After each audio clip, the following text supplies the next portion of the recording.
महाराज जी, जब जीवन में कोई कष्ट आता है या हम ईश्वर से कुछ मांगते हैं और वो पूर्ण नहीं होता तो स्वयं की भक्ति पर संदेह होने लगता है कि अच्छा, ये पता नहीं हमारा भजन हमें ये बात भक्ति कैसे बताओ, है। भक्ति पर संदेह की बात नहीं। इसमें समझना है कि हम प्रभु से जो मांगते हैं वो क्या मांगते हैं, हमें बताओ। कष्ट आते हैं महाराज। नहीं, हम केवल इतनी बात करें, हम प्रभु से क्या मांग सकते हैं? नाशवान, परिवर्तनशील, दुख में संसार का कोई एक बात, कोई एक समस्या। हमारी पुकार प्रभु तक कब पहुंचती है, ये भी हमें ध्यान रखना है। अगर फोन नंबर ना मिले तो आप लाख बात करते रहो और फिर उसको अश्रद्धा करो, या तो तुम्हारा नंबर नहीं मिला ना। नंबर मिला ध्रुव जी का, अटल पदवी पे बैठे हैं। नंबर मिला प्रहलाद जी का, आज उनका यश गाया जाता है। हमारा चित्त आर्त भाव से जब प्रभु से जुड़ता है, आपने प्रभु को क्या माना है? अपना कुछ नहीं माना। आप अपने प्यारे से क्या मांग सकते हैं? मान लो आपका पति हो, आपका पुत्र हो, आपका कोई भी मित्र हो, आपका जो भी प्यारा हो, अगर आपको प्यार है तो आप क्या मांग सकते हो?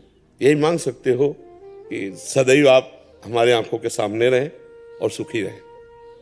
अगर आपको थोड़ा भी प्यार है, पुत्र से, पति से, प्रीतम से, मित्र से, किसी से भी अगर थोड़ा भी प्यार है, जैसे हमसे कभी किसी ने, अपने जनों ने पूछा कि हम आपको गिफ्ट में क्या दें, जो जैसे जन्मदिन वैराग्य का होता है ना, तो उसमें क्या दें? तो हम कहा, आप सदैव प्रसन्न रहो और भगवत चिंतन परायण रहो, ये दे दो। सदैव प्रसन्न रहो और भगवत चिंतन परायण रहो। क्या दिया? आपका परम सुख। आप भगवत चिंतन परायण रहो और आप प्रसन्न रहो, ये गिफ्ट हमें दे दो। इसे कहते हैं प्यार। क्या भगवान से आपने मांगा कि आप प्रसन्न रहो और आपके स्मरण में मैं मस्त रहूं, ये मुझे दो? क्या मांगा? तो इसका मतलब प्यार तो नहीं ना। प्यार देह से है और प्यार जगत के भोगों से है। अब जगत के भोग जो है ये प्रारब्ध के अनुसार आते हैं। शुभ कर्म जितना जोर का होगा उतना ही आएगा। सबको भगवान ने ध्रुव पदवी तो नहीं दे दी। ध्रुव जी ने जब 6 महीने ऐसा तप किया कि ब्रह्मांड की वायु को रोक दिया, अपनी वायु रोक करके, तो भगवान को विवश होकर आना पड़ा। ऐसा आपने कौन सा साधन किया? भगवान के लिए आपने कौन सा तप किया? जो भक्ति में संदेह होने लगता है आपकी भक्ति का क्या स्वरूप है, कितने दिन आप अन्न जल त्यागे रहे, कितने दिन आप भगवान के लिए रोए, कितने दिन आप निरंतर भगवान का जप करते हुए भगवान के सामने बैठे रहे, क्यों भगवान दे दे? केवल मांगने मात्र से दे दे? आप विचार करके हमें बताइए। फिर तो क्या तुम ही प्यारे हो, ये सब नहीं प्यारे हैं? सबकी मांग पूरी ना कर दे, लेकिन मांग उसी की पूरी होती है जो उसके अनुसार साधना करता है। अनुष्ठान करो, और अगर अनुष्ठान नहीं करना तो मांग नहीं करना, फिर घर वाले बन जाओ। घर वाले बन जाओगे तो योगक्षेमम वहाम्यम, उनकी केवल एक मांग है, अनन्यस चिंतयन्तो माम। अनन्यस चिंतयन्तो माम तो कह रहे योगक्षेमम वहाम्यम, तो ठेकेदार वो हो गए, तो फिर मांगने की जरूरत क्या? आगे से आगे व्यवस्था होगी। अब हमारी बात को समझ पाओ तो समझ पाओ। घर वाले बन जाओ, और अगर घर वाले नहीं बने, निज परिकर नहीं बने, तो फिर उतना हिसाब दो।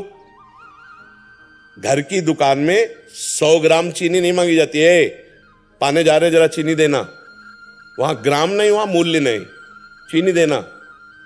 चीनी लिया अपना घर से। क्यों? घर वाले बनने के लिए महाराज जी क्या करना? हाँ, घर वाले। तन वांग मनोभिरमलय सोहम तयवाश्रिता। शरीर से, मन से, वाणी से मैं आपका बिका हुआ दास हूं। अब बिका हुआ दास तो घर का हुआ घर जाया दास, तो फिर वो योगक्षेमम वहाम्यम, फिर भगवान सामने देखते हैं। एक भी चीज मांगनी नहीं पड़ेगी। क्यों? क्योंकि मालिक हो हम, मुनीम है। मालिक आप हो, मुनीम हम है। तो मुनीम ने पर्चा बनाया, मालिक ने फौरन भर दिया। और अगर आप दुकानदार की तरह कि प्रभु मुझे ये दे दीजिए, तो आप दीजिए। क्या है आपके पास बदले में? तप दीजिए, भजन दीजिए। आपके पास क्या है? बोले हमारे पास तो कुछ नहीं। तो बोले फिर पूरा विश्व ब्रह्मांड हमारा बच्चा है, तुम ही थोड़ी हो। दो बात में समझो, अगर ऐसे भगवान से मांगोगे तो दुकान में मांग रहे हो। मेरे मालिक की दुकान में है सबका जीवन खाता। हिसाब भरिए, जो चाहिए वो चीज ले ली। समझ रहे ना? आप भगवान से क्या संबंध रख करके मांग रहे हैं? हम आपसे जैसे प्रश्न कर रहे हैं, आप क्या मांग रहे हैं? क्या बन करके मांगने के समय क्या बने, और पूरे जीवन में आप क्या हैं? तो चतुर शिरोमणि से चतुराई नहीं चलेगी है। तन मन धन सब तेरा स्वामी सब कुछ है तेरा। तो मांग किसके लिए रहे हो? आरती में नहीं कहते वो 1 मिनट के लिए गा दिया और देखो प्रभु हमारी ये समस्या का समाधान, हमारी और कह रहे क्या लागे मेरा। अगर भक्ति का स्वरूप है कुछ भी मानना, आप अपने लड़के को सुंदर से सुंदर पदार्थ पवा रही हो और कोई पूछे कि इसका फल क्या चाहोगी तो आप दबका दोगी। मेरा बेटा है, मेरे सामने चैन से खा रहा है, यही मेरा फल है, और क्या फल फूल है। और भगवान को ऐसे भोग लगाते हो, भगवान को क्या देखते हो आप? अरे बोले वो बहुत बड़े हैं, उनको क्या खवाना पियाना, तो तुम किसके हो? बहुत बड़े के हो तो तुमको क्या चाहिए? इतने बड़े के हो तुम, अभी समझ नहीं पाए। ईश्वरन से जीव अविनाशी, बहुत चतुराई हरि से करोगे तो भलेगी नहीं। कुमार जी ये तो आप जैसे समझन अभी समझा रहे हैं, हमें सुलझा रहे हैं, बट अन्य ऐसे होता है कि मतलब सकामता से ही आपके अनुष्ठान करना पड़ेगा। केवल तुम्हारे मांगने से नहीं मिल जाएगा। दुकान में जाके मांगोगे मिल जाएगा क्या? मेरे मालिक का पूरा विश्व ब्रह्मांड है, चराचर जगत भगवान का जन है, उसके लिए तुम्हें कर्तव्य कर्म करना पड़ेगा। कि मैं भगवान, आज तक कहीं भी पूरे शास्त्र में पढ़ के देख लेना, जिसने भगवान से मांग रखी है उसको उतना तप करना पड़ा। बढ़िया दुल्हन चाहिए तो 10,000 वर्ष तक तपस्या करे। तो महाराज मन की पुत्री देवहूति जी करदम जी को मिली कि नहीं मिली? बढ़िया आप जैसा पुत्र चाहिए तो देख लो तपस्या की महाराज नाभि ने, तो आगलीद्र पुत्र नाभि पुत्र भगवान ऋषभ देव जी, मनुष्य स्वरूपा जी ने तपस्या की तो सियाराम जी। मर्जी अभी तो ऐसा होता है कि हे बिहारी जी आप एक मनोकामना पूरी कर रहे हो, 56 भोग लगाएंगे। तो बिहारी जी को समझे क्या यार, विश्वात्मा पूरे विश्व का भरण पोषण करने वाला भोग बिहारी जी का जानते हो कैसे लगाया जाता है? जैसे हम कई बार समझा है कि एक पिता अपने 4 पुत्रों को एक एक सेव ला के दिया।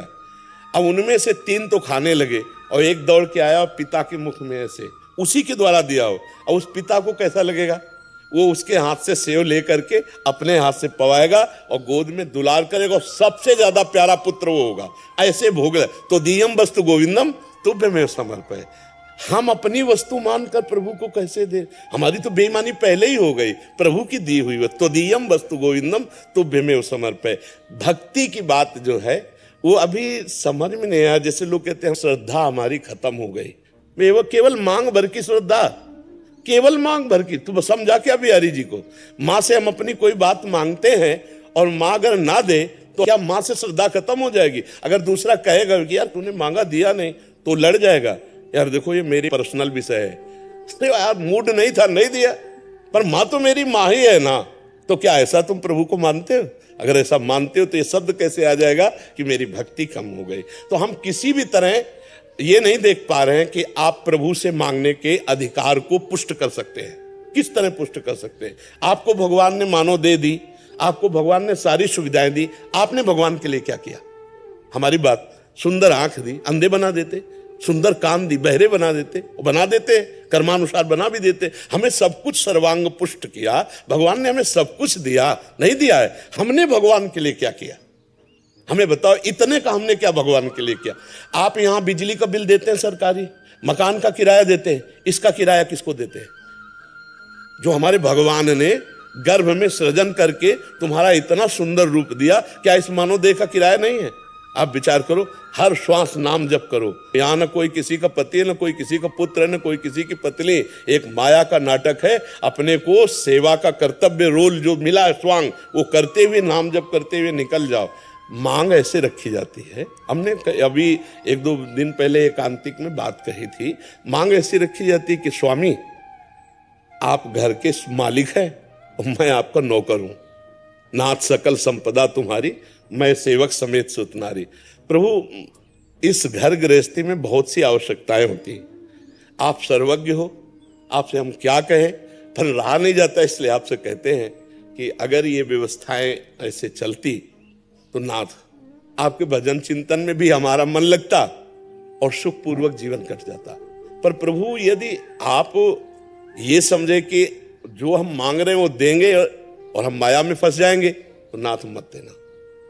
जिससे आपका सुमिरन हो और जिससे मंगल हो वही आप करना, तो कभी भक्ति कमी नहीं होगी। और हमें लगता है भक्त के भी कभी कमी नहीं होगी।